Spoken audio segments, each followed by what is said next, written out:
যখন জান্নাতি ব্যক্তিরা জান্নাতে চলে যাবে, যখন জাহান্নামী ব্যক্তিরা জাহান্নামে চলে যাবে, জান্নাতি ব্যক্তিরা জাহান্নামীদেরকে ডেকে ডেকে বলবে, জান্নাতি ব্যক্তিরা জাহান্নামীদেরকে ডেকে ডেকে বলবে। আল্লাহ পাক রব্বুল আলামিন সূরা মুদাসসিরের ৪৩ নম্বর আয়াতে বলতেছেন, জাহান্নামীরা জান্নাতীরা জাহান্নামীদেরকে ডেকে ডেকে বলবে, মা সালাকাকুম ফি সাকর, হে ভাইরা, দুনিয়াতে তোমরা আমাদের সাথে চলতে, আমরা একসঙ্গে বসবাস করতাম, আমরা একই মসজিদে নামাজ আদায় করতাম, তো একসাথে কাজকর্ম করতাম, কোন জিনিস তোমাদেরকে আজ জাহান্নামের দিকে ঠেলে দিচ্ছে? তোমরা জাহান্নামে কেন চলে যাচ্ছ? কোন জিনিস তোমাকে জাহান্নামে চলে নিয়ে যাচ্ছে? মা সালাকাকুম ফি সাকর, এমন কোন জিনিস, যে জিনিস তোমাদেরকে জাহান্নামের দিকে ঠেলে দিচ্ছে, জাহান্নামের দিকে নিয়ে যাচ্ছে?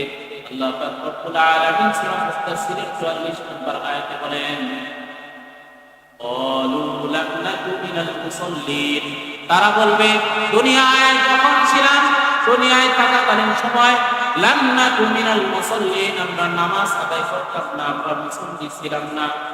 আমরা যখন মুসল্লি ছিলাম না, এই জন্যই আল্লাহ পাক রব্বুল আলামিন এই কিয়ামতের ময়দানে আমাদেরকে এই শাস্তি দিয়েছেন। এই শাস্তি দিয়েছেন কোন শাস্তি? যে আমরা জাহান্নামের দিকে রওনা হয়েছি। যে এমন কোন আরো কোন গুনাহের কাজ তোমরা করেছো কিনা? তখন তারা একে একে বিভিন্ন গুনাহের দ্বারা বর্ণনা করতে থাকবে, যে আমরা কি কি গুনাহ করেছি পৃথিবীতে, কি কি গুনাহ করার কারণে আল্লাহ পাক রব্বুল আলামিন আমাদেরকে জাহান্নামের দিকে ধাবিত করতেন। তখন তারা বলবে, ক্বালু লাম নাকু মিনাল মুসাল্লিন, দুনিয়ার জমিনে আমরা নামাজি ছিলাম না, আমরা মুসল্লি ছিলাম না, আমরা নামাজ আদায় করতাম না, যার কারণে আল্লাহ পাক রব্বুল আলামিন আমাদেরকে জাহান্নামের পথে ধাবিত করেছে। তো দ্বিতীয় কারণ হিসাবে তারা বলবে, ওয়ালাম নাকু নুতঈমুল মিসকিন, আমি এক এলাকায় বাস করতাম, এক গরীব এলাকায় বাস করতাম, আমার এলাকার মধ্যে, আমার বাড়ির আশেপাশে অনেক গরিব মানুষ ছিল, অনেক অভাবী মানুষ ছিল, অনেক গরিব দুস্থ মানুষ ছিল, তাদেরকে আমরা কি করি নাই? তাদেরকে কোনো খোঁজ খবর নেই নাই, তাদের কোনো উপকার আমরা করি নাই, যার কারণে আল্লাহ পাক রব্বুল আলামিন আমাদেরকে জাহান্নামের দিকে ধাবিত করছেন। তারপরে আল্লাহ পাক রব্বুল আলামিন ৪৫ নম্বর আয়াতে বলতেছেন, ওয়া কুন্না নাকুযু মা'আল কায়িদিন, আমরা কি করতাম?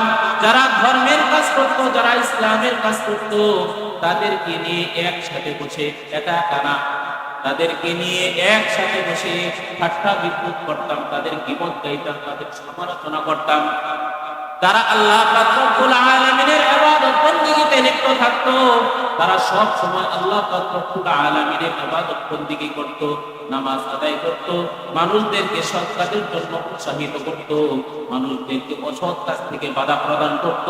তাদেরকে নিয়ে আমরা বিভিন্ন মজমায় বসে তাদেরকে সমালোচনা করতাম, তাদের নিয়ে ঠাট্টা বিদ্রুপ করতাম, যার কারণে আল্লাহ পাক রব্বুল আলামিন আজকে এই কিয়ামতের ময়দানে আমাদেরকে জাহান্নামের দিকে ধাবিত করছেন। তো আল্লাহ পাক রব্বুল আলামিন জান্নাতি ব্যক্তিরা তাদেরকে আরো জিজ্ঞেস করবেন, আরো কোনো কারণ আছে কিনা, যে কারণে আল্লাহ পাক রব্বুল আলামিন কিয়ামতের ময়দানে তোমাদেরকে জাহান্নামের দিকে ধাবিত করছেন।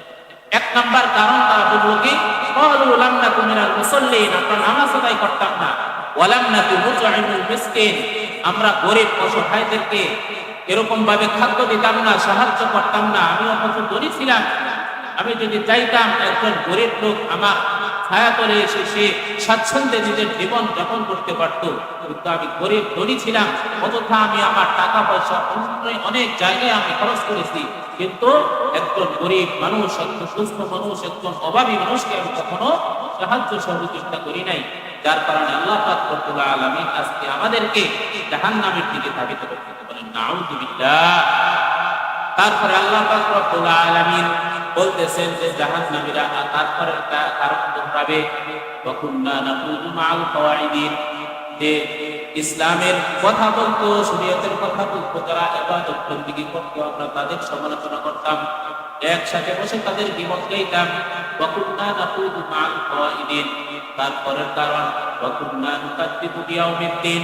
আল্লাহ পাক রব্বুল আলামিন পবিত্র কোরআনের মধ্যে সূরা মুদাসসিরের 44-45 নম্বর আয়াতে বলতেছেন, জাহান্নামীরা বলবে ওয়াকুন্না নুকাদ্দিবু বিয়াউমিদ্দিন, আমরা ওই দিনকে অবিশ্বাস করতাম, ওই পরম মহাসত্য দিনকে অবিশ্বাস করতাম, যেই দিন আল্লাহ পাক রব্বুল আলামিন পৃথিবী ধ্বংস করে দিবেন, সমস্ত প্রাণীকুল ধ্বংস করে দিবেন, সমস্ত পৃথিবী ভেঙে চুরে চৌচির হয়ে যাবে। যখন কিয়ামতের ময়দান উপস্থিত হয়ে যাবে, কিয়ামতের ময়দান রেডি হয়ে যাবে আমাদের জন্য, ওই দিন যে একটা দিন আছে, ওই দিনকে আমরা অস্বীকার করতাম, ওই দিনকে আমরা মিথ্যা মনে করতাম। ওয়াকুন্না নুকাদ্দিবু বিয়াউমিদ্দিন, কিয়ামতের যে একটা দিন আছে, এই দিনটাকে আমরা অস্বীকার করতাম, ওই দিনটাকে আমরা অমান্য করতাম, আমরা মানতাম না যে এরকম কোনো দিন আছে। সেই কারণে আল্লাহ পাক রব্বুল আলামিন আমাদেরকে জান্নাত জাহান্নামের দিকে ধাবিত করতেছেন।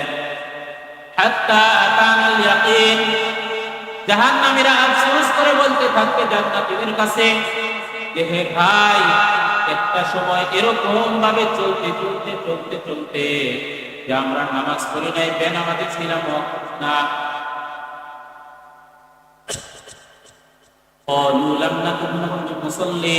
আমরা নামাজ আদায় করতাম না, ওয়াকুন্না নুকাদ্দিবু বিয়াউমিদ্দিন, কিয়ামতের ময়দান যে হবে এটা আমরা বিশ্বাস করতাম না।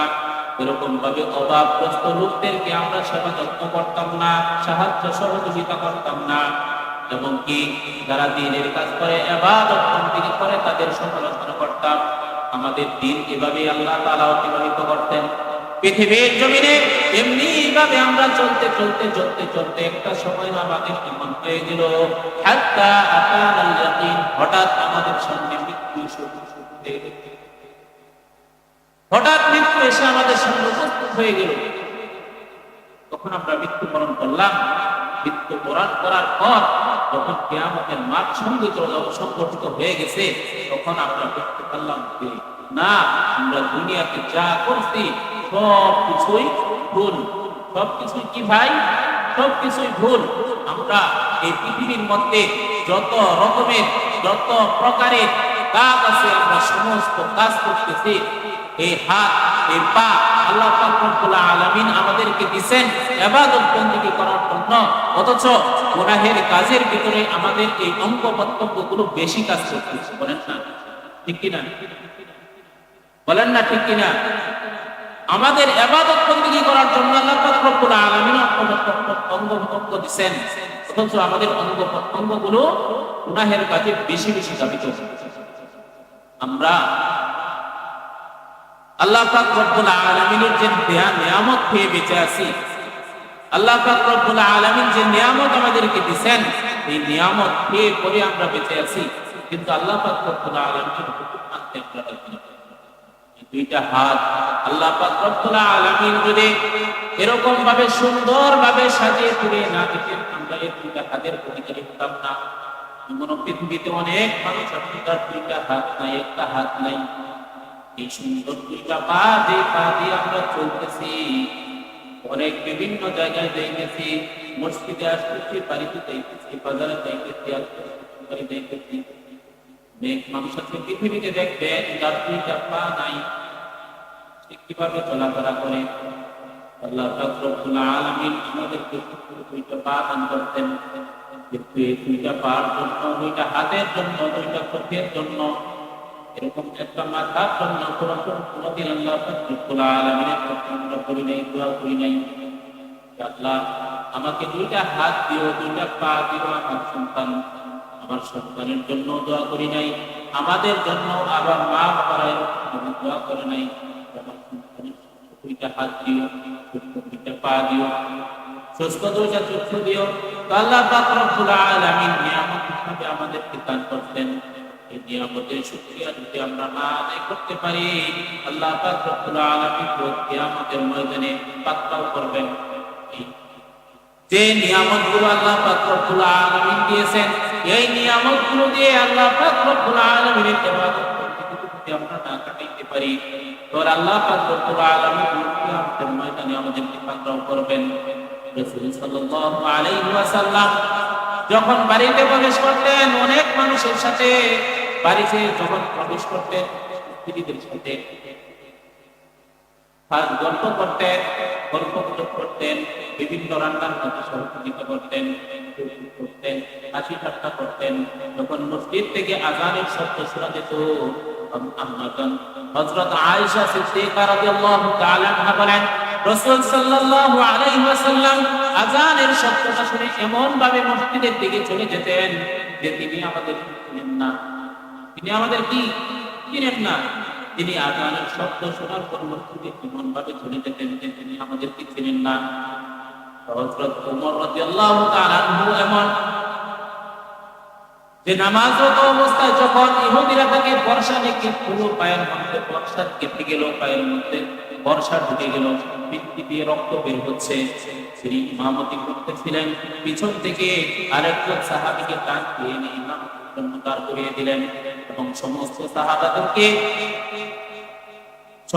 সাহাবাদেরকে বলে দিলেন, হে সাহাবারা সাবধান, নামাজ শেষ করো, আমার চিন্তা তোমরা করো না, আমার পায়ে কি হয়েছে না হয়েছে আমার চিন্তা তোমরা করো না, আগে নামাজ শেষ করো।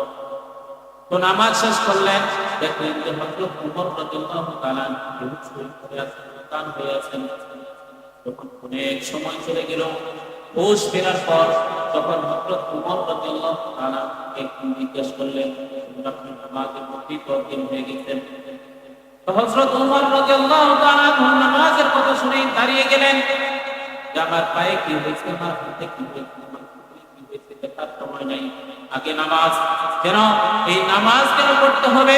হযরত ওমর রাদিয়াল্লাহু তাআলা বলেন, রাসূল সাল্লাল্লাহু আলাইহি ওয়াসাল্লাম বলেছেন, যে ব্যক্তি নামাজ পড়ে না তার সাথে ইসলামের কোনো সম্পর্ক নাই। যে ব্যক্তি নামাজ পড়ে না তার সাথে ইসলামের কোনো সম্পর্ক নাই। আল্লাহ পাক রব্বুল আলামিন আমাদেরকে দয়া করে মুসলমান বানাইছেন।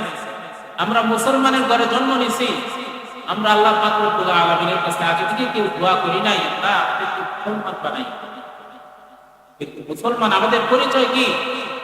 মুসলমান খাইতে পারে সেজন্য সে মুসলমান না, সে এরকম ভাবে সুন্নতি খাতনা করছে যার কারণে সে মুসলমান না। আপনি মুসলমান, আমি মুসলমান, আমার পরিচয় কি? আমি কি পরিচয় দেব? এই টুপি পাঞ্জাবি এগুলো মুসলমানের পরিচয় না, এগুলো তো মাত্র চিহ্ন মাত্র। এগুলো অনেক মানুষ পরে, হিন্দুদের ভিতরে অনেক পণ্ডিত মাথায় টুপি দেয়, গায়ে পাঞ্জাবি পরে, এরকম ভাবে অনেক মানুষ আছে যেগুলা মুসলমানদের যে লেবাস আছে এই লেবাস ধারণ করে তারা চলাফেরা করে। আল্লাহ পাক রব্বুল আলামিন আমাদেরকে যে মুসলমান বানাইছেন, এই মুসলমান পরিচয় রক্ষার্থে, মুসলমান যেন আমরা সারা জীবন পরিচয় ধরে রাখতে পারি, সেই জন্য আমাদেরকে ইবাদত বন্দেগীতে মন দিতে হবে। কেননা রাসূল সাল্লাল্লাহু আলাইহি ওয়াসাল্লাম বলেন যে যে ব্যক্তি মুসলমান আর যে ব্যক্তি কাফের এই দুজনের ভিতরে পার্থক্য হলো নামাজ। এই নামাজ যে ব্যক্তি পড়বে সে বোঝা যাবে তাকে মুসলমান, যে ব্যক্তি নামাজ পড়বে না সে বোঝা যাবে সে কাফের। আল্লাহ রব্বুল আলামিন কি কারণে আমাদেরকে দুনিয়ার জমিনে পাঠাইছেন? তো আল্লাহ পাক রব্বুল আলামিন নিজেই কোরআনুল কারীমে ইরশাদ করেছেন, وما خلقت الجن والإنس إلا ليعبدون। হে জমিনের মানুষেরা, তোমরা শুনে রাখো, আমি তোমাদেরকে বেহুদা সৃষ্টি করি নাই, তোমাদেরকে এমনি এমনি সৃষ্টি করি নাই। তোমরা সৃষ্টি হয়েছ খাওয়া দাওয়া করবা, ঘোরাফেরা করবা, চলাফেরা করবা, একদিন তোমাদের মৃত্যু এসে যাবে, তোমরা শেষ হয়ে যাবা, নিঃশেষ হয়ে যাবা। অন্য পশু পাখিদের মতো তোমাদের কোনো অস্তিত্ব থাকবে না। এরকম দুনিয়ার জন্য তোমাকে আমি সৃষ্টি করি নাই। আল্লাহ পাক রব্বুল আলামিন বলতেছেন, ওয়া খালাকাতুল জিন্না ওয়াল ইনসা ইল্লা লিয়াবুদুন। আমি মানুষ এবং জিন জাতিদের একমাত্র আল্লাহ পাক রব্বুল আলামিনের ইবাদত করার জন্য সৃষ্টি করেছি। বলেন না সুবহানাল্লাহ। আল্লাহ পাক রব্বুল আলামিন আমাদেরকে ইবাদতের জন্য সৃষ্টি করেছেন। তার মধ্যে আল্লাহ পাক রব্বুল আলামিন আমাদের জন্য বিভিন্ন প্রকার বিভিন্ন কিছু হুকুম আহকাম আমাদের জন্য নাযিল করেছেন, যে এই জিনিসটা করা যাবে না, এটা হারাম, এই জিনিসটা করা যাবে, এটা হালাল। এটা মানা যাবে, এটা মানা যাবে না, এটা করবা না, ওটা করবা, এরকম বিভিন্ন হুকুম আহকাম আল্লাহ পাক রব্বুল আলামিন শরীয়তের মধ্যে আমাদেরকে কি করছেন, দিয়েছেন। তার মধ্যে সর্বশ্রেষ্ঠ হুকুম যেটা আল্লাহ পাক রব্বুল আলামিন ফরজ বিধান হিসাবে আমাদেরকে দান করতেন তা হলো নামাজ। কথা বলুন ঠিক কিনা? একমাত্র আল্লাহ পাক রব্বুল আলামিন ফরজ ইবাদতের মধ্যে সর্বপ্রথম নামাজকেই ফরজ করতেন। বলেন সুবহানাল্লাহ। আল্লাহ পাক রব্বুল আলামিন পবিত্র কোরআনের মধ্যে বিভিন্ন জায়গায়, রাসূল পাক সাল্লাল্লাহু আলাইহি ওয়াসাল্লাম হাদিসের মধ্যে বিভিন্ন জায়গায় নামাজ পড়লে কি লাভ, নামাজ পড়লে কি শান্তি দুনিয়াতে এবং আখিরাতে, এই অনেক শান্তির কথা, অনেক এরকম আরামের কথা, আমরা মৃত্যুর পর যে জীবনে পদার্পণ করব ওই জীবনে কতটুকু শান্তিতে থাকবো, এই শান্তির কথা রাসূল সাল্লাল্লাহু আলাইহি ওয়াসাল্লামের অসংখ্য অগণিত হাদিসের মাধ্যমে আল্লাহ পাক রব্বুল আলামিনের কোরআনের আয়াতের মাধ্যমে আমরা জানতে পারি। আল্লাহ পাক রব্বুল আলামিন পবিত্র কোরআনের মধ্যে সূরা মুদ্দাসসিরের 43 থেকে 47 নং আয়াত পর্যন্ত বলতেছেন, মা সালাকাকুম ফি সাকার ক্বালু লাম নাকু মিনাল মুসাল্লিন ওয়া লাম নাকু নুত'imul মিসকিন ওয়া কুন্না নাখুদু মা'আল কাইদিন ওয়া কুন্না নুকাযযিবু বিয়াউমিদ্দিন হাত্তা আতানাল ইয়াকিন। যে বেনামাজির শাস্তি আল্লাহ পাক রব্বুল আলামিন, যে ব্যক্তি নামাজ পড়বে না, আল্লাহ পাক রব্বুল আলামিনের প্রথম ফরজ বিধানকে তোয়াক্কা করবে না, পাঁচ ওয়াক্ত নামাজ মসজিদে এসে জামাতের সহিত আদায় করবে না, তার জীবনের মধ্যে কোনো বরকত থাকবে না, তার জীবনে বেবরকতি চলে আসবে। সে যত অট্টালিকা উপার্জন করুক না কেন, সারা দিন লাখ লাখ কোটি কোটি টাকাও যদি জমা করে না কেন, উপার্জন করো না কেন, তার কোনো কাজে আসবে না। তার ব্যবসার ভিতরে, তার উপার্জনের ভিতরে বেবরকতি চলে আসবে। সে কোনো উপার্জন করে কুল কিনারা খুঁজে পাবে না। আল্লাহ পাক রব্বুল আলামিন দ্বিতীয় নাম্বার বলতেছেন যে বেনামাজি ব্যক্তি যে থাকবে সে পিপাসার্ত এবং ক্ষুধার্ত অবস্থায় মৃত্যুবরণ করবেন। বলেন নাউযুবিল্লাহ। যে বেনামাজি ব্যক্তি থাকবে সে পিপাসার্ত এবং ক্ষুধার্ত অবস্থায় মৃত্যুবরণ করবেন। কত বড় কথা! আল্লাহ পাক রব্বুল আলামিন আবার বলতেছেন, যে ব্যক্তি নামাজ আদায় করবে না সে ব্যক্তির কবর এতটা সংকীর্ণ হবে, এতটা সংকীর্ণ হবে যে আমাদের এক পাজরের হাড় আরেক পাজর দিয়ে ঢুকে যাবে, এতটা ছোট হয়ে যাবে, এতটা সংকীর্ণ হয়ে যাবে। বলেন নাউযুবিল্লাহ। তো বেনামাজির কবর এতটা সংকীর্ণ হয়ে যাবে। আল্লাহ পাক রব্বুল আলামিন আবার বলতেছেন, বেনামাজির শাস্তি স্বরূপ কি রাখা আছে জানো? তোমরা যখন কবরে প্রবেশ করবে, কবরের ভিতরে তোমাদের জন্য আগুন প্রজ্বলিত করে রাখা হয়েছে, তোমাদের কবরে আগুন জ্বলবে। আল্লাহ পাক রব্বুল আলামিন আবার বলতেছেন, তোমাদের ভিতরে শুধু আগুনই না, কবরের ভিতরে শুধু আগুনই না, তোমাদের কবরের ভিতরে শুধু আগুনই না, তোমাদের কবরের ভিতরে এমন একটা সাপ রাখা আছে, যেই সাপকে অতিক্রম করতে গেলে, যেই সাপের মাথা থেকে একদম লেজ পর্যন্ত তুমি যদি অতিক্রম করতে যাও, হেঁটে হেঁটে অতিক্রম করতে গেলে তোমার একদিন সময় লাগবে। যে সাপটা এত লম্বা হবে, তুমি যদি হেঁটে হেঁটে এই সাপকে অতিক্রম করতে চাও তাহলে একদিন সময় তোমার লাগবে। তাহলে কত বড় একটা সাপ আল্লাহ পাক রব্বুল আলামিন কবরের মধ্যে বেনামাজির জন্য প্রস্তুত করে রাখতেন। তো আল্লাহ পাক রব্বুল আলামিন ওই সাপের আরো বৈশিষ্ট্য বলতেছেন। ওই সাপ এমন হবে যে একবার যদি মুরতাকে দংশন করে সে 70 গজ মাটির নিচে চলে যাবে। বলেন নাউযুবিল্লাহ।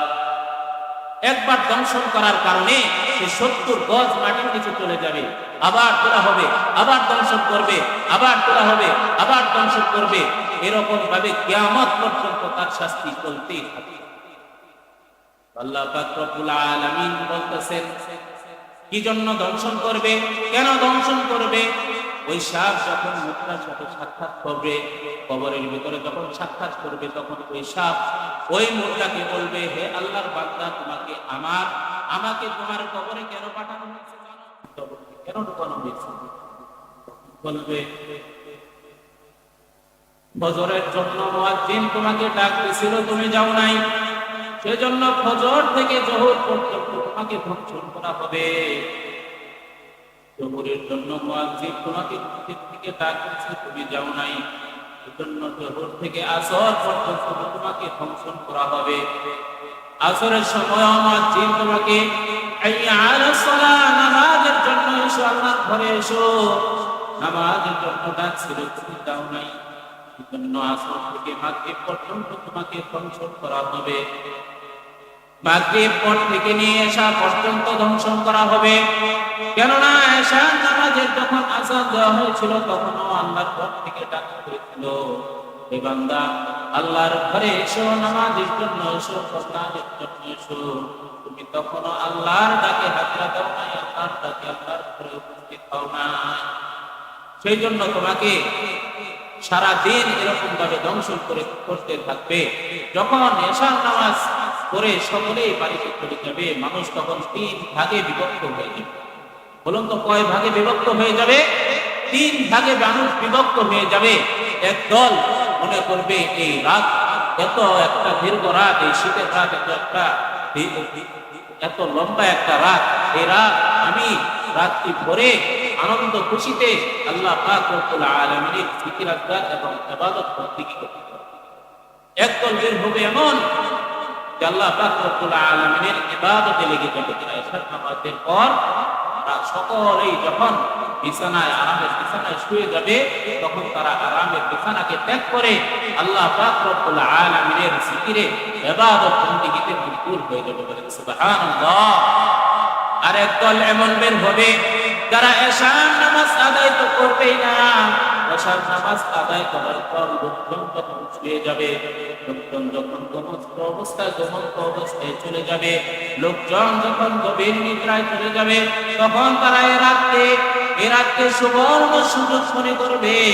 এ রাতে বিভিন্ন প্রকার চুরি, ডাকাতি, রাহাজানি, জিনা, এরকম ভাবে অনেক অন্যায় কাজে তারা লিপ্ত হয়ে যাবে।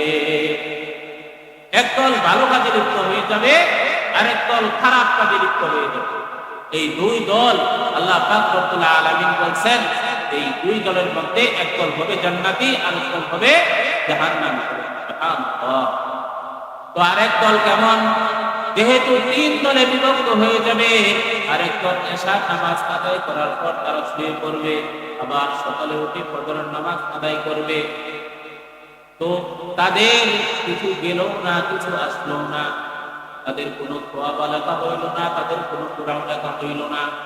আমাদের জিন্দেগিটা এমন হয়ে গেছে, তো আমরা ভালোর কাতারেও করি নাই, এমনকি যে জায়গায় আসি মাঝে মাঝে আসি আলহামদুলিল্লাহ, খারাপ কোনো কাতারেও আমরা কি করি নাই।